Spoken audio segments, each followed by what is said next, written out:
Karakteristik pedagang muslim. Baik, kita akan mulai bagian yang pertama ya.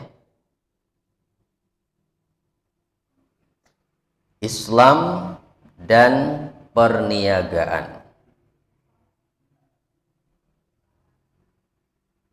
Jadi yang dimaksud Islam dengan perniagaan itu, apakah Islam itu membenci perdagangan atau justru sebaliknya? Ini yang harus kita tahu terlebih dahulu supaya jangan sampai ada kesan bahwa orang muslim itu nggak boleh bisnis, udah ibadah aja. Apakah demikian adanya? Nah, atau seperti apa ya? Nah, kita akan bahas itu. Terus dalam sejarah bagaimana dulu para pendahulu kita, apakah ada yang berbisnis?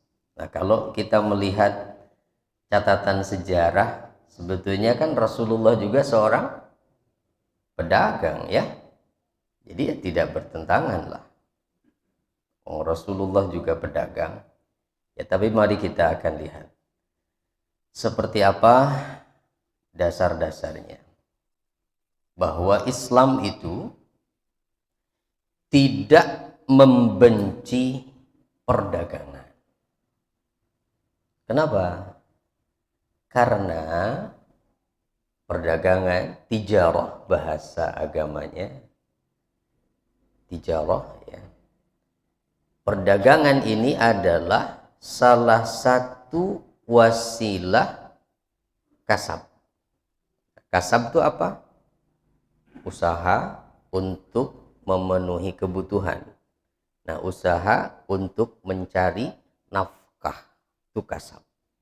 Nah, salah satu dari wasilah kasab itu yang melalui perdagangan. Di salah satu di antara wasilah kita menjemput rezeki dari Allah itu yang melalui perdagangan. Betul bahwa rezeki setiap orang sudah ditentukan oleh Allah ya. Wa ma min dabbatin fil ardi illa 'alallahi rizquha. Bahwa tidak ada satupun bahkan makhluk yang ada di atas muka bumi ini kecuali tanggungan Allah kok. Rezekinya, nggak usah khawatir. Nah, bahkan mari kita lihat bagaimana Al-Quran memberikan istilah tentang pekerjaan yang satu ini, perniagaan, perdagangan. Bahwa ternyata beberapa ayat Al-Quran ini menunjukkan bahwa Al-Quran menyebut istilah perdagangan dengan sebutan yang indah. Dengan sebutan yang indah. Nah, mari kita lihat faktanya. Yang pertama, Allah Subhanahu wa ta'ala berfirman,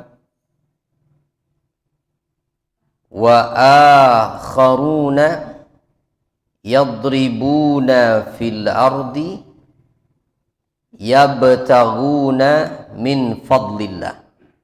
Ini yang pertama.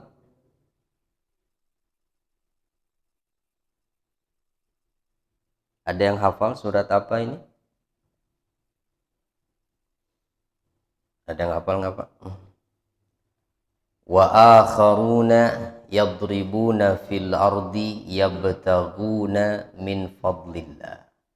Dan orang-orang yang berjalan di muka bumi, wa akharun artinya dan ada orang-orang yang lainnya, yadribuna fil ard, di mana mereka melakukan perjalanan di bumi, yabtaguna min fadlillahi, mereka mencari sebahagian karunia Allah.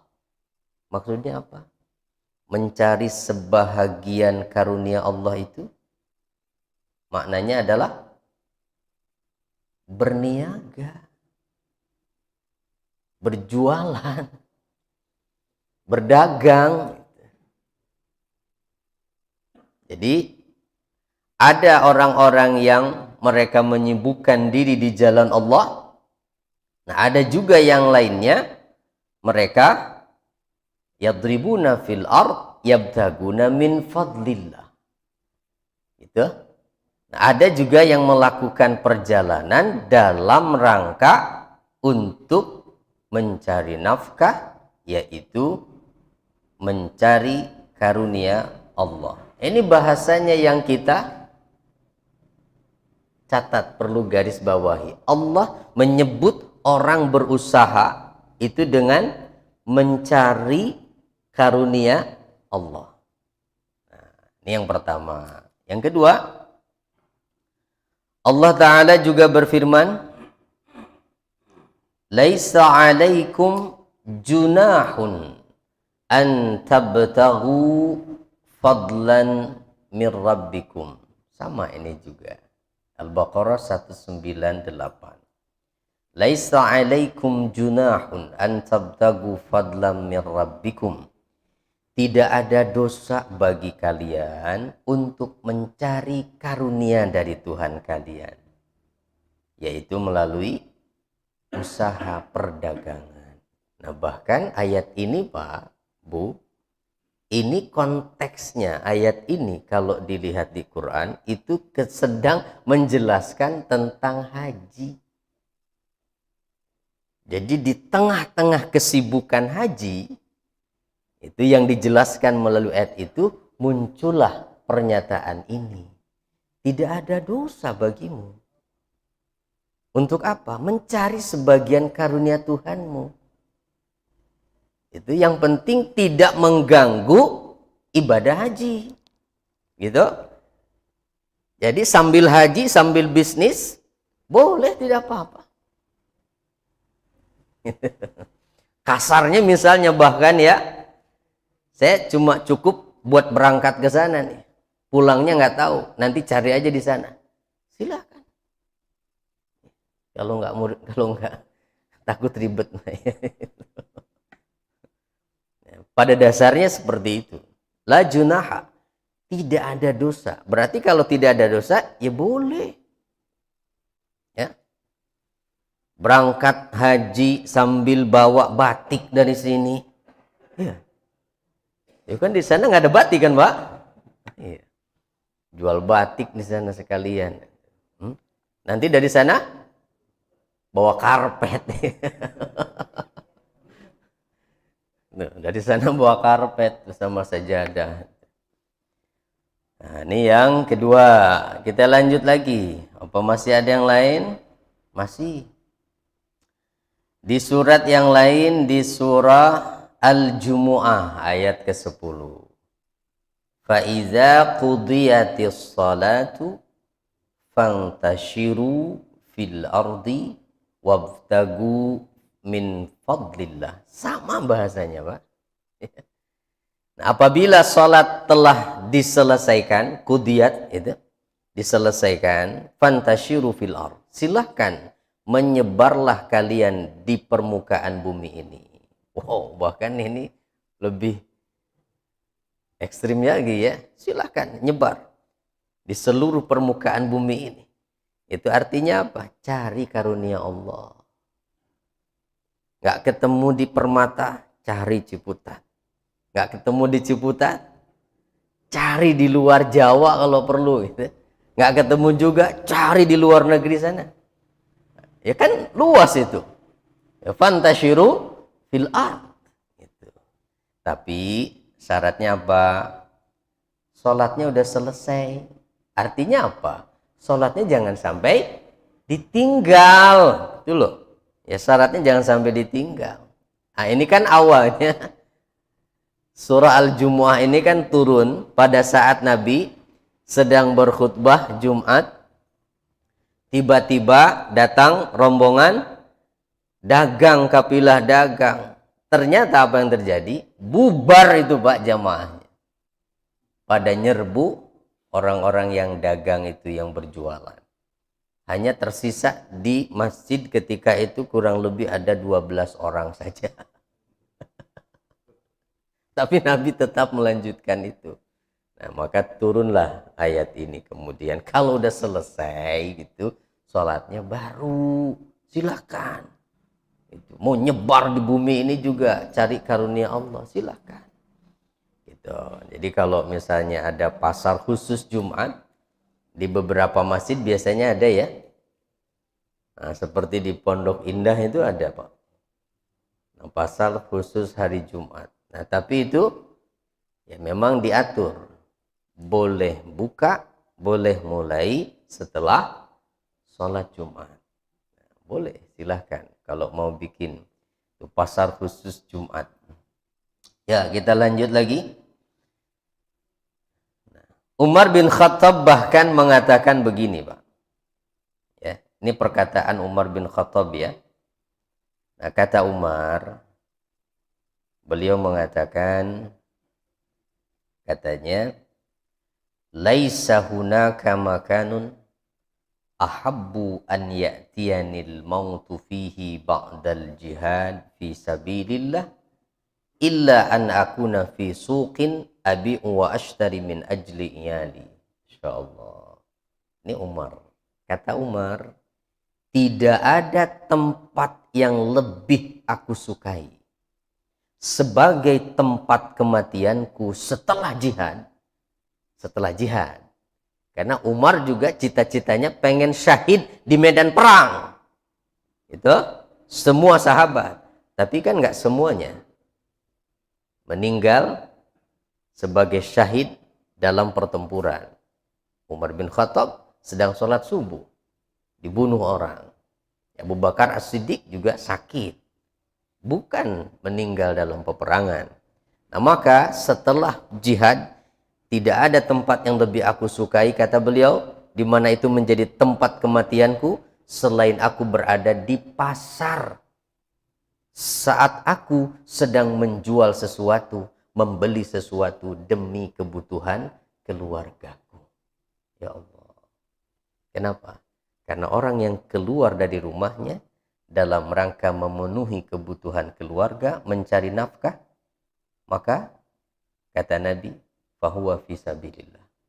Dia juga sama itu di jalan Allah, Pak. Itu asal nanti ya memenuhi syarat dan jangan sampai keluar dari syariat. Nah, makanya kita akan bahas itu. Jadi ini perkataan dari Umar bin Khattab. Jadi pernyataannya ini didasarkan pada firman Allah di surah Al-Muzammil ayat 20 yang tadi.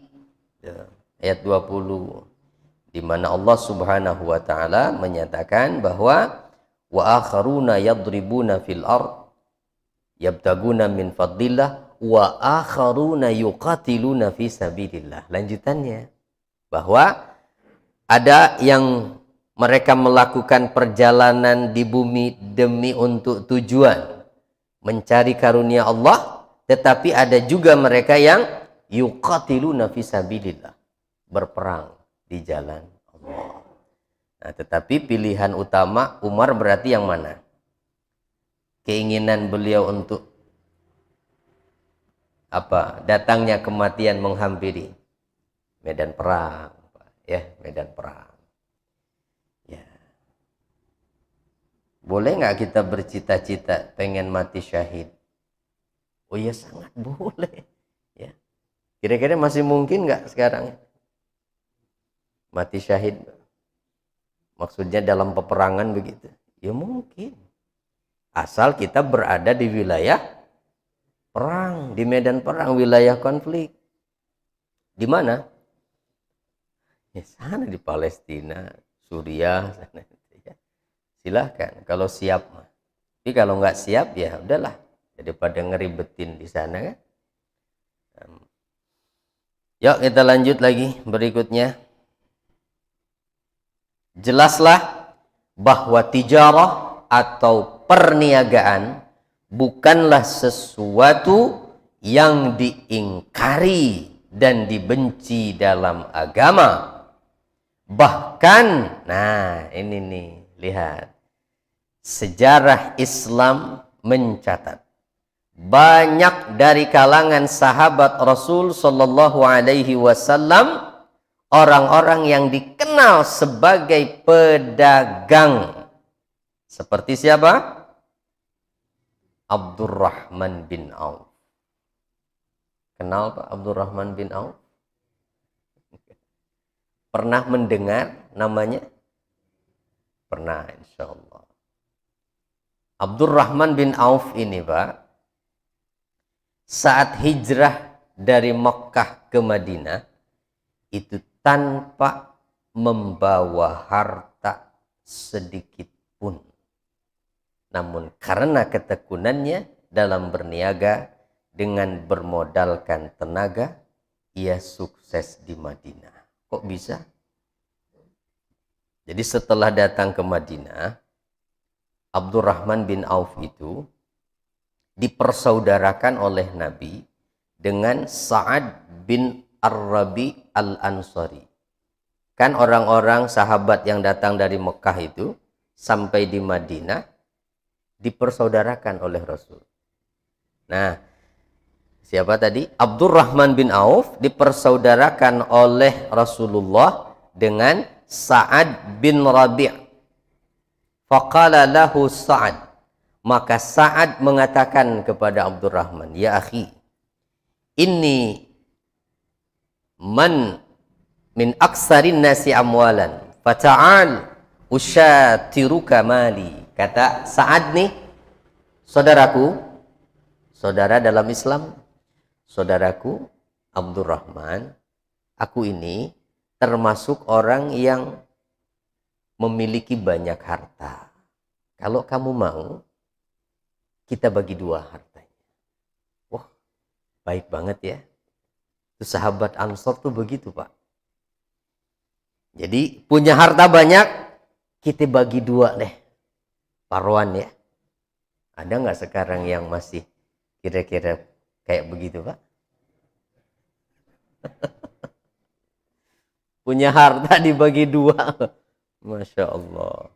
Wa indi zaujatani anzuru ila auqaihima fi qalbik.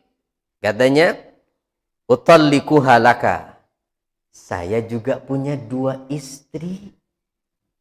Nah, mana di antara 2 istri saya itu yang paling kamu sukai, nanti saya ceraikan. Silahkan kamu nikahi. Oh Allah, sampai segitunya.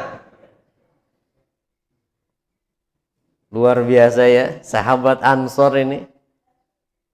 Nggak bakal nemu Pak sekarang yang begitu. Punya istri sampai rela diceraikan atau saudaranya. Nah, faidas tawabta iddataha itu tazawwajtaha. Kalau nanti saya ceraikan, sudah selesai masa iddahnya, silahkan menikah. Wa indi darani taskunu ihdahuma wa ana askunul ukhra. Saya juga punya 2 rumah. Silahkan tempati rumah saya yang satu, saya menempati yang satunya. Insya Allah. Inilah yang namanya isar, akhlak luar biasa yang ditunjukkan para sahabat, yang kita, saya yakin, susah untuk bisa mengikutinya. Apa? Wa yu'thiruna ala anfusihim walau kana bihim khasasah. Bahkan ini nggak sampai situ. Lebih mengutamakan orang lain daripada diri sendiri. Bahkan pada puncaknya, walaupun diri sendiri mereka kesulitan, tidak apa-apa. Yang penting bisa berbuat baik untuk orang lain. Wah, luar biasa ya. Terus gimana ceritanya kemudian? Apakah Abdurrahman bin Auf menerima tawaran ini? Kalau kita yang dikasih tawaran begitu gimana kira-kira Pak? Hah? Kalau kita yang jadi Abdurrahman nih, terima nggak? Mau dibagi istri, dibagi rumah, dibagi harta. Ya Allah, enak banget ya. Ada oke gitu ya. Deal. Tapi tidak dengan Abdurrahman. Ya, tidak dengan Abdurrahman. Nah, kita lihat ya. Apa pernyataan Abdurrahman bin Auf? Ya akhi, Barakallahu laka fi malik wa fi ahlik wa fi darik. Innama ana imru'un tajir. Fadulluni ala suq. Kata Abdurrahman begini, saudaraku, terima kasih atas perhatiannya. Semoga Allah berkahi hartamu, Allah berkahi keluargamu, Allah berkahi rumahmu. Saya ini seorang pedagang. Wih, hebat ya. Saya seorang pedagang, tidak usah repot.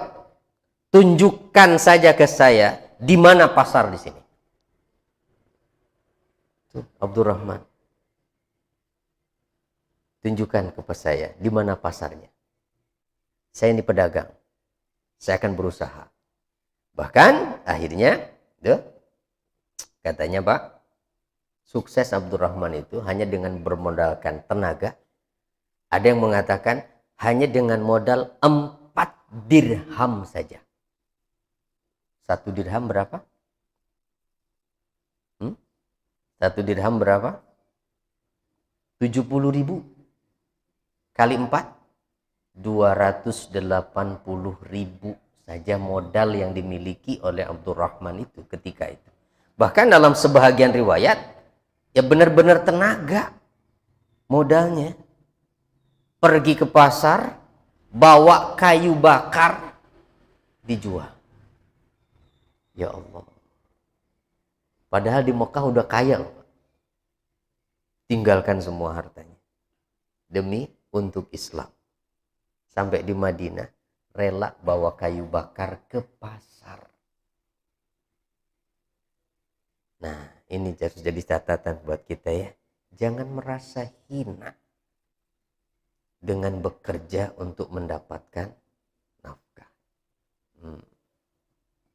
Ini Abdurrahman bawa kayu bakar. Bahkan dalam sebahagian keterangan lagi, beliau mencari pedagang di pasar yang mau bekerja sama. Boleh nggak kita kerja sama? Saya bantu jualkan barangnya. Kalau sekarang namanya apa tuh Pak? Reseller gitu ya. Kan banyak sekarang tuh ya bisnis reseller. Nah, jadi seperti itu. Atau jadi maklar.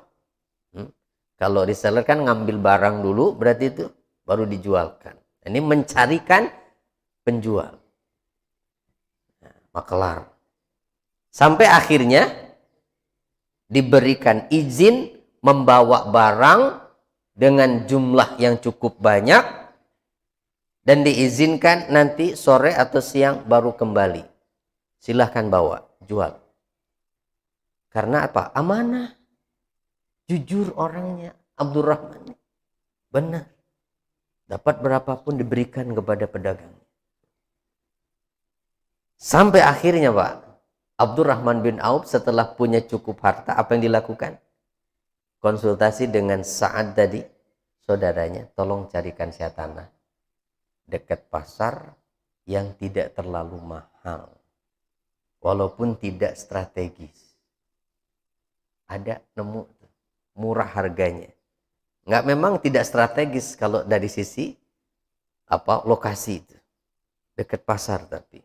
Setelah dibeli oleh Abdurrahman, dibikin petak-petak dengan ukuran yang sama, kemudian diumumkan kepada para pedagang di pasar, yang mau menggunakan lapak saya silahkan pakai, tidak harus bayar, gratis.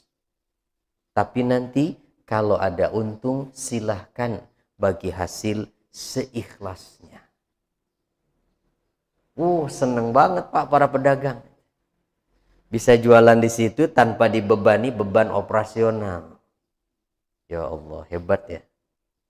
Dari situlah Abdurrahman bin Auf terus meningkat bisnisnya. Sampai akhirnya bahkan punya istri 4. Waduh. Ini dia nih. Ya. Tadi ditawari 1, dapatnya 4. Oh, luar biasa ya. Kenapa ya kalau sudah nyinggung itu jadi ribut nih ya? Aduh, ya Allah. Sampai-sampai saat meninggal dunia apa katanya?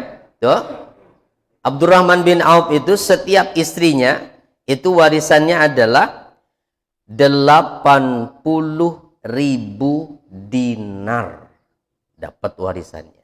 Bukan dirham. Dinar itu uang emas. Tahu satu dinar berapa? Sekitar 3 juta, Pak. Nilainya. 3 juta kali 80.000. Besar nggak itu? Waduh, lumayan ya. Dan satu lagi Pak, catatan dari Abdurrahman bin Auf, tidak boleh kita lupa. Apa sih rahasianya? Abdurrahman bin Auf bisa sukses seperti itu. Satu tadi jujur ya, amanah. Dua apa kira-kira? Yang Bapak tahu tentang Abdurrahman bin Auf.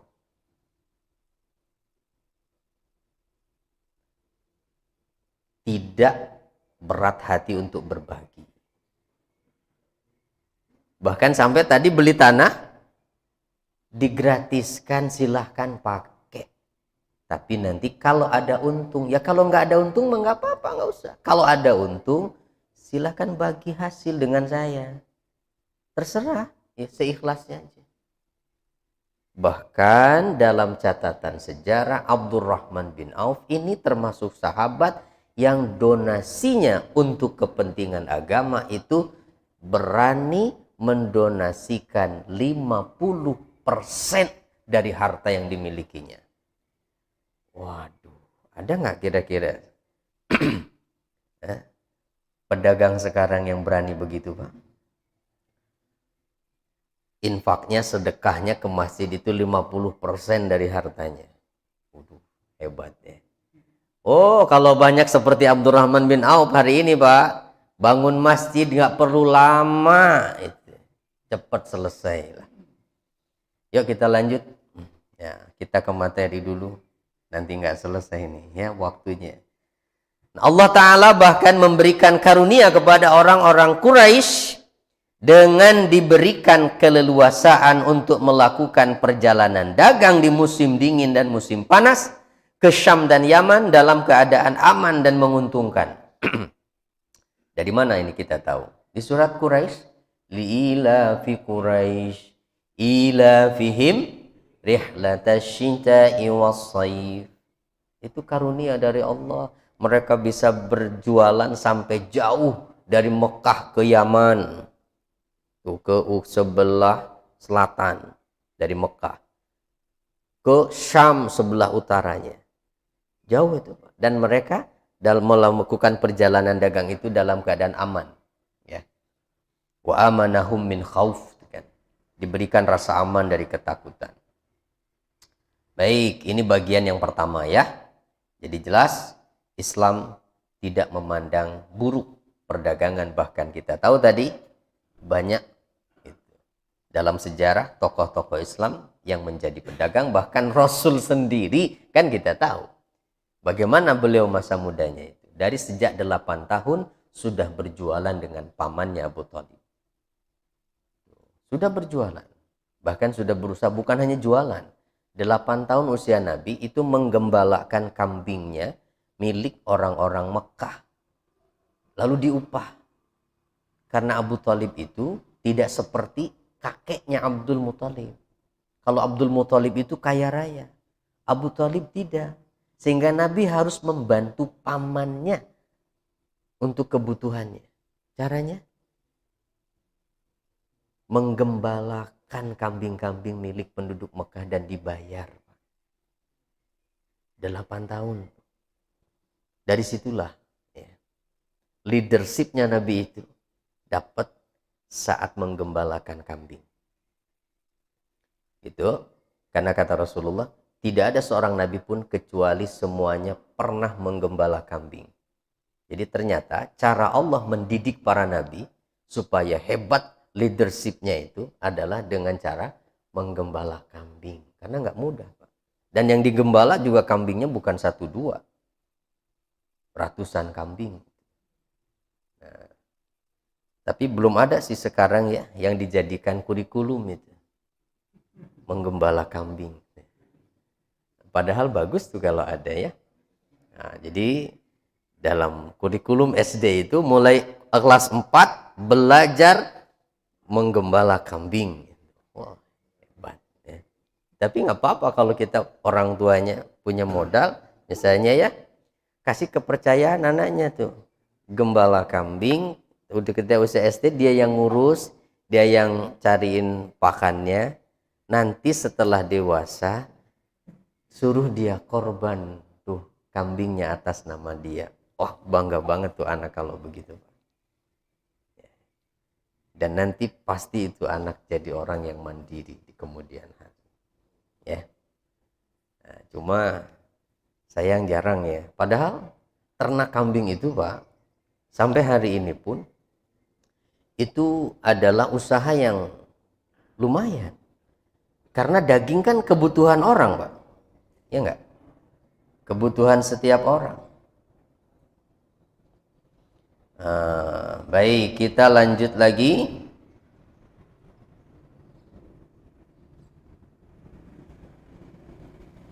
Nah, sekarang yang kedua nih. Kita lanjut yang kedua.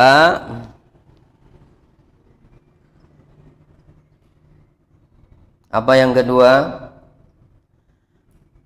Karakteristik pedagang muslim. Karakteristik pedagang muslim. Rasulullah Shallallahu Alaihi Wasallam bersabda, Inna tujjara yub'atsuna yaumal qiyamati fujjara illa man ittaqallaha wa barra wa sadaqa.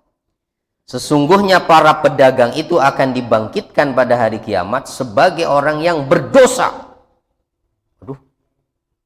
Kecuali siapa? Kecuali pedagang yang bertakwa kepada Allah, berbuat baik dan berlaku jujur. Ya itu aja sebetulnya syaratnya ya. Syaratnya adalah bertakwa dan jujur. Terus apa lagi?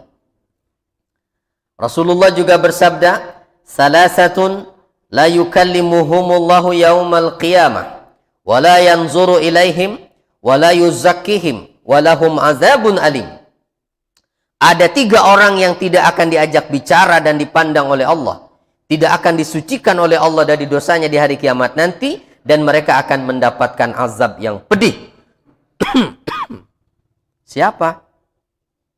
Salah satu di antaranya Nabi menyebut wal munafiqu sil'atahu bil halifil kadzib. Siapa tuh? Orang yang melariskan dagangannya dengan sumpah palsu. Nanti di akhirat, Pak, nggak bakal diopenin sama Allah, dicuekin aja. Enak nggak, Pak, kalau dicuekin? Enggak, ya Allah. Demi Allah, modalnya aja saya dari sananya, aduh, belum dapat. Demi Allah. Padahal, itu udah banyak untungnya. Itu dia yang nanti tidak akan diperhatikan oleh Allah. Ya. Azabnya pedih. Dalam hadis lain Rasulullah juga bersabda, Innat tujjar humul fujjar. Sesungguhnya para pedagang adalah orang-orang yang berbuat maksiat. Maka para sahabat pun lalu bertanya, Alaisa qad ahallallahul bai'? Ya Rasul, bukankah Allah menghalalkan jual beli? Bala, kata Rasulullah, iya betul. Walakinnahum yuhaddisuna fayakdzibun wa yahlifuna wa ya'thimun. Tetapi mereka yang tadi pedagang berdosa itu adalah mereka yang ketika bicara bohong dan bersumpah sehingga mereka berdosa karena itu. Mungkin dapat untungnya banyak, bisa jadi, tapi tidak berkah, tidak menjadikan mereka makin dekat dengan Allah. Nah, adapun para pedagang yang berhak mendapatkan ridho Allah Subhanahu wa taala adalah mereka yang memenuhi syarat dan memiliki karakteristik seperti yang akan dibahas berikut ini. Semuanya ada 8, Pak, karakteristiknya. Jadi pedagang muslim itu nggak banyak, cuma 8. Yang pertama, berniaga dengan sesuatu yang mubah dan tidak berniaga dengan sesuatu yang diharamkan oleh syariat. Nah, ini penting sekali. Ya, penting sekali. Berniaga dengan sesuatu yang mubah dan tidak berniaga dengan sesuatu yang diharamkan oleh syariat. Jadi kita kalau mau berjualan, cari yang kira-kira komoditinya ini adalah halal. Gitu. Barang yang akan saya jual ini halal. Yakin dan pastikan bahwa apa yang akan dijual adalah sesuatu yang halal. Maka segala sesuatu yang diharamkan oleh syariat Islam seperti khamr dan babi jelas tidak sah bagi seorang pedagang muslim untuk berniaga dengannya, bahkan walaupun ia menjualnya kepada non-muslim. Saya sih jualan babi, tapi saya jual ke orang Kristen, misalnya begitu. Kan bukan ke orang Islam. Walaupun begitu, tetap ini syarat, ya. Kalau ingin jangan jualan yang haram. Tapi kalau pengen jualan yang laris dan banyak untungnya, cari yang haram. Hah? Cok, jadi pengedar narkoba cepet kaya, Pak. Ya kan? Itu. Jadi kalau pilih yang haram-haram, memang untungnya berlipat bisa jadi. Tapi ya siap nanti. Sudah sanggup belum menahan azab dari Allah? Nah, kan kita bukan cuma akan hidup di dunia.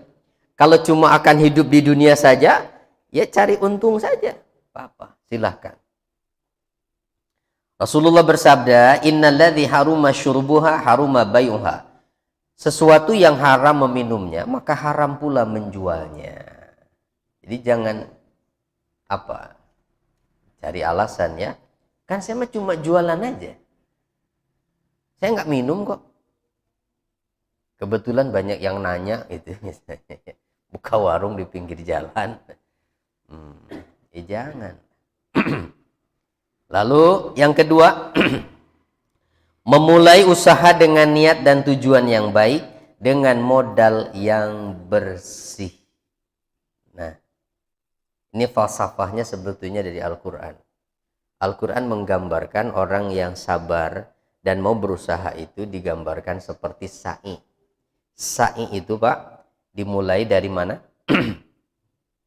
Sa'i dalam haji atau umroh, sa'i dimulai dari bukit Safa, berakhir di Marwah.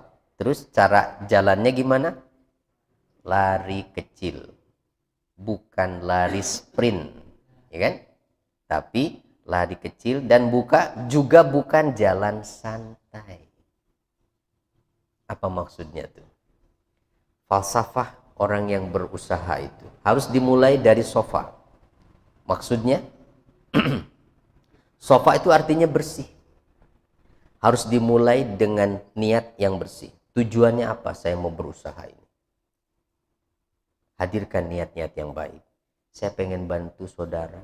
Saya pengen bisa bagi-bagi harta. Saya pengen bisa bersedekah. Tuh tujuan yang baik.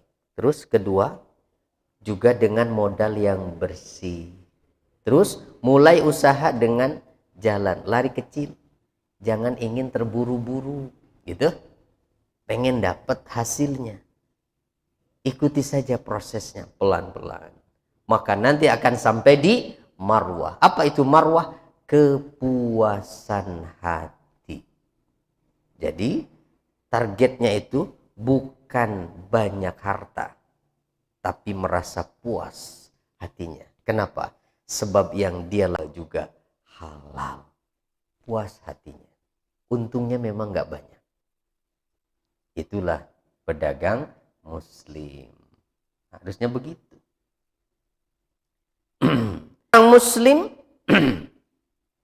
akan berusaha keras agar memulai usahanya dengan modal yang berasal dari rezeki yang halal serta tidak menggunakan modal yang haram seperti hasil riba buat modal. Waduh.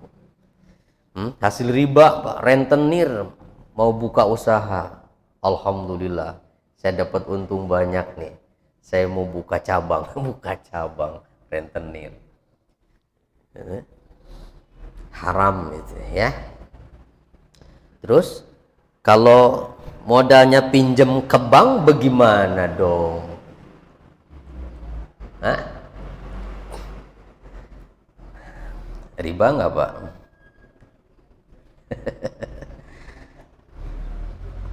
Sepertinya berat ya untuk orang sekarang ini usaha dengan modal tanpa pinjam ke bank begitu. Oh, kalau nggak pakai bank bagaimana? Saya mau buka usaha, saya mau bangun rumah, saya bisa punya rumah, punya mobil. Kalau nggak ada bank, bagaimana? Sepertinya begitu berpikirnya. Padahal zaman Rasul nggak ada tuh bank, nggak ada bank, tapi banyak orang kaya. Ya, banyak orang kaya. Jadi berpikirnya, Pak, mau usaha itu jangan berpikir dimulai dengan kira-kira saya usaha apa ya. Nah, ini yang salah. Kira-kira saya kalau usaha apa ya? Yang untungnya banyak. Makanya mikirnya modal.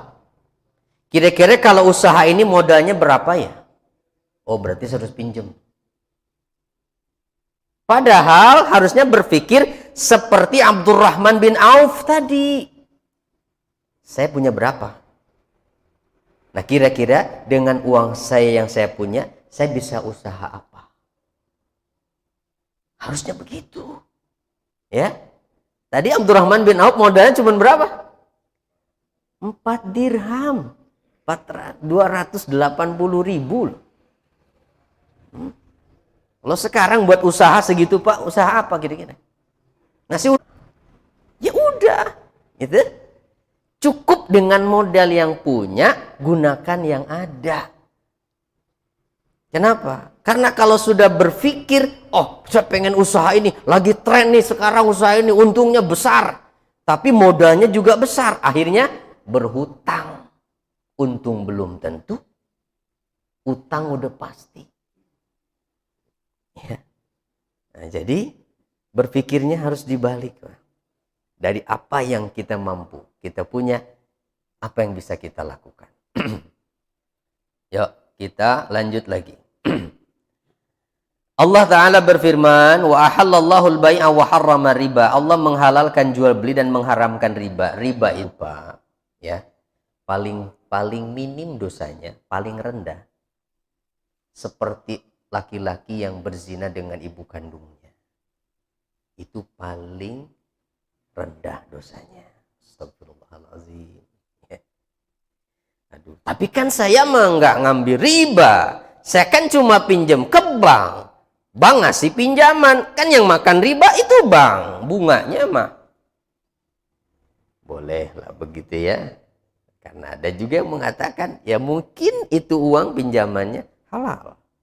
Tapi Anda menjadi wasilah orang lain mendapatkan penghasilan dari riba. Susah hukumnya. Walaupun mungkin itu uangnya kita anggap halal. Maka bagi seorang muslim akan berusaha menghindari itu. Bisa nggak? Banyak sekarang pengusaha yang tanpa harus bermodalkan dari bank. Banyak komunitasnya, Pak, sekarang. Ya, banyak sekali. Nggak usah khawatir. Itu bahkan sudah banyak investor-investor muslim juga yang siap gitu untuk bekerja sama. Nggak harus ke bank. Asal kita tahu channelnya, itu harus cari komunitasnya itu. Ketiga, tidak melakukan penipuan dalam berjual beli.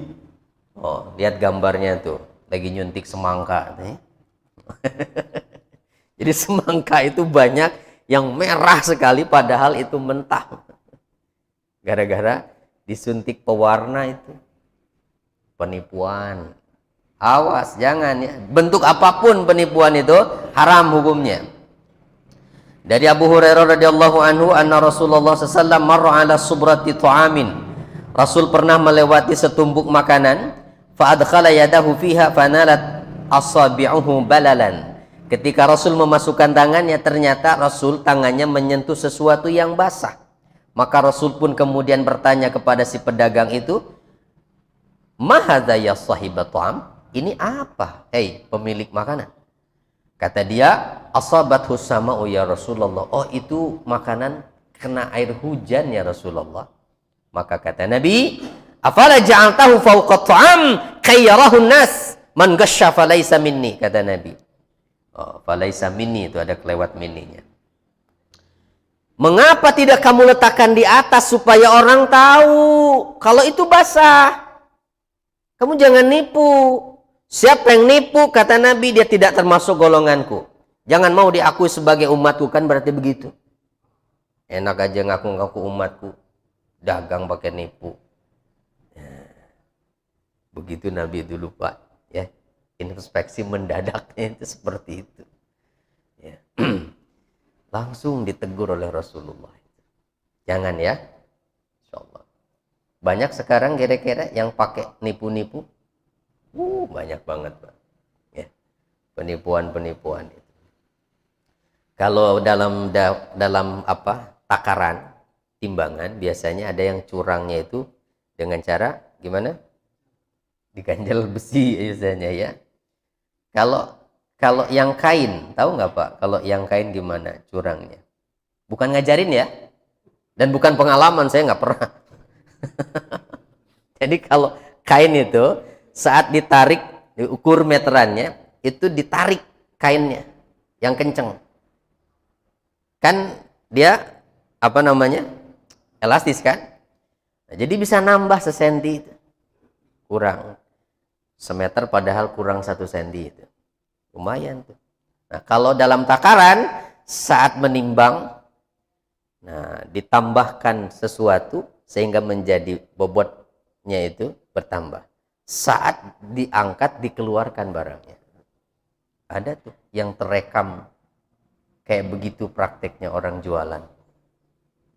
Ya. Jadi itu rekaman ya dari orang-orang yang curang seperti itu. Nah, atau kalau penjual buah disimpan yang di atas itu buah-buah yang bagus. Padahal yang di bawahnya busuk. Pada saat dimasukkan misalnya ditimbang, nah, waktu ditimbang yang bagus-bagus dimasukkannya itu. Setelah ditimbang ditukar tuh sama dia dengan bungkusan lain yang di dalamnya dicampur dengan yang busuk. Nipu juga ya. Jangan dikira itu akan berkah. Akan jadi azab nanti di akhirat. Kita lanjut lagi. Berikutnya adalah yang keempat, tidak menimbun barang atau tidak melakukan monopoli atas barang dagangan. Wah, ya. La yahtakiru illa khati'un. Tidak melakukan monopoli kecuali orang yang melakukan kesalahan. Jangan dianggap remeh istilah khati. Karena Fir'aun juga disebut oleh Allah minal khati'in. Termasuk orang-orang yang melakukan kesalahan. Mau nanti sama Fir'aun tempatnya. Maka jangan suka nimbun barang. Supaya nanti barang itu susah dicari. Orang-orang pada cari, akhirnya bisa dinaikkan harganya. Dan dia yang hanya bisa menjual itu. Nah, ada yang suka begitu Pak? Banyak itu. Ya. Siapa yang melakukan? Nah, yang punya duit banyak itu. Borong terigu, borong beras, borong barang tertentu, disimpan nih dia, sehingga susah orang cari. Akhirnya barangnya harganya jadi mahal, baru dia dijual lagi. Nggak boleh begitu ya. Lalu yang berikutnya yang kelima, tidak bersumpah dengan sumpah palsu seperti tadi itu. Dari Abdullah bin Amr, ia berkata, "Ja'a Arabiyyun ila Nabi sallallahu alaihi wasallam, faqala, ya Rasulullah, mal kabair." Seorang badui datang kepada Nabi lalu berkata, "Ya Rasulullah, apakah dosa-dosa besar itu?" Kata Nabi, dosa besar itu adalah al-isyraku billah, menyekutukan Allah. Summa maza, kemudian apa lagi ya Rasulullah? Summa uququl walidain, kemudian durhaka kepada kedua orang tua. Summa maza, lalu apa lagi? Al-yaminul ghamus, sumpah yang menjerumuskan. Apa itu sumpah yang menjerumuskan? Nah, si badui itu pun bertanya, ya, apa itu? Alladzi yaqtafiha kadzib, yaitu orang yang sumpah berdusta yang menjadikan dia mengambil harta seorang muslim. Dengan sumpahnya dia bisa jual barang dengan harga tinggi, dapat untung banyak. Gitu? Dengan sumpahnya barang yang bukan miliknya akhirnya menjadi milik dia. Berani di hadapan hakim, demi Allah, ini tanah punya saya pegang sertifikatnya, padahal bukan, sertifikatnya palsu.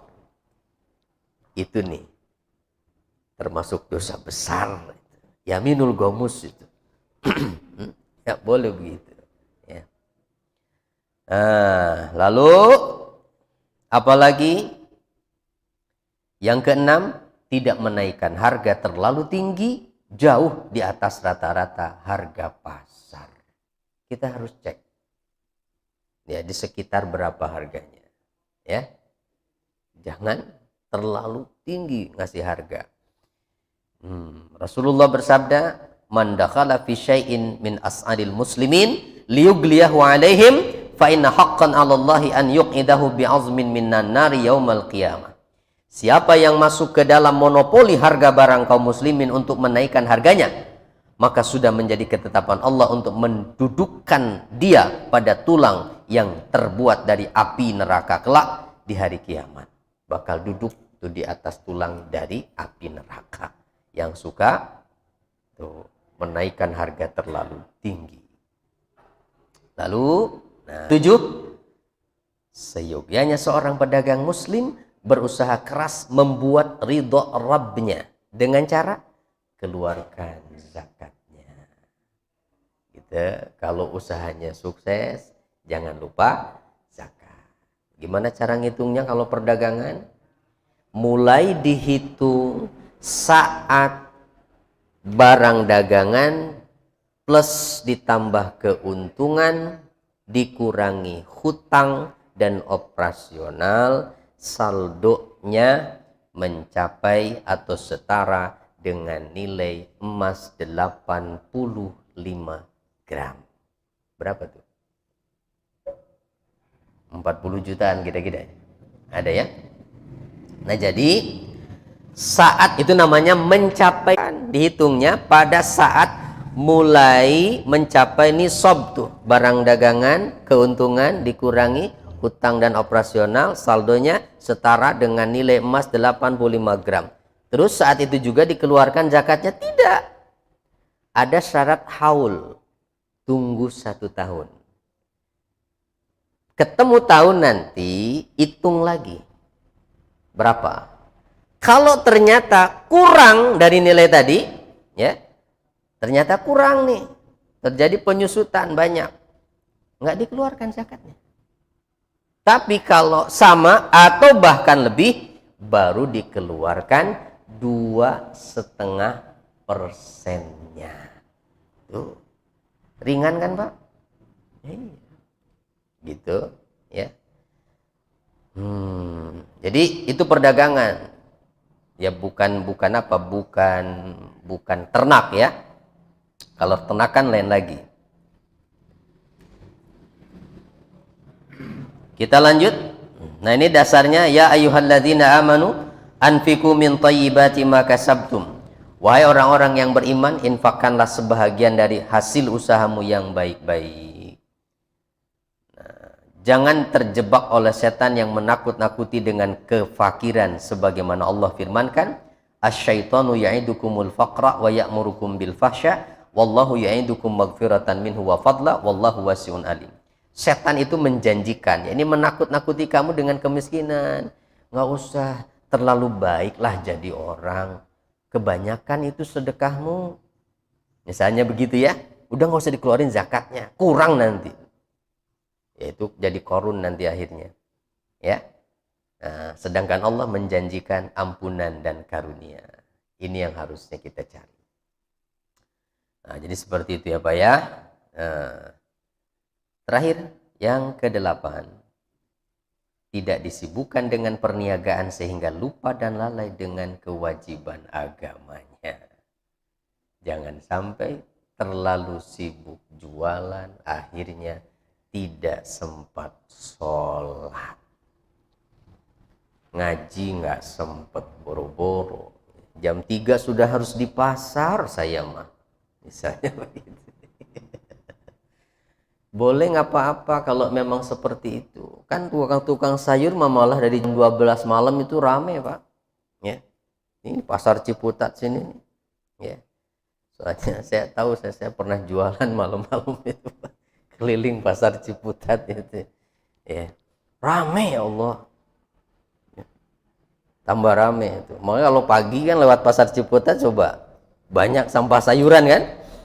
Malam itu. Ya nggak apa-apa, tapi sholat subuhnya jangan ditinggal gitu loh. Nggak apa-apa kalau memang harus pagi-pagi datang ke pasar, tapi sholat subuhnya tetap sholat. Bahkan kalau bisa ngaji. Penting Pak ngaji itu. Butuh makan. Di mana? Ya ini ilmu. Ya. Jadi ngaji itu jangan kalau sempat, tapi sempatkan. Ya, sempatkan. Ya kalau sempat ngaji, kalau enggak, ya enggak kan kalau sempat mah.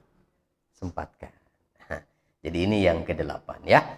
Jadi pedagang itu jangan sampai lupa kewajiban. Itu lupa kewajiban. Mending kalau yang kadang-kadang ya, bisnisnya gede mah. Kadang-kadang jualannya juga nggak seberapa. Untungnya nggak banyak, sholat ditinggal. Ya Allah, sayang banget. Ya, sayang banget. Jangan sampailah. Nah, jadi ini kira-kira pembahasan kita. Mudah-mudahan bermanfaat ya. Wallahu a'lam.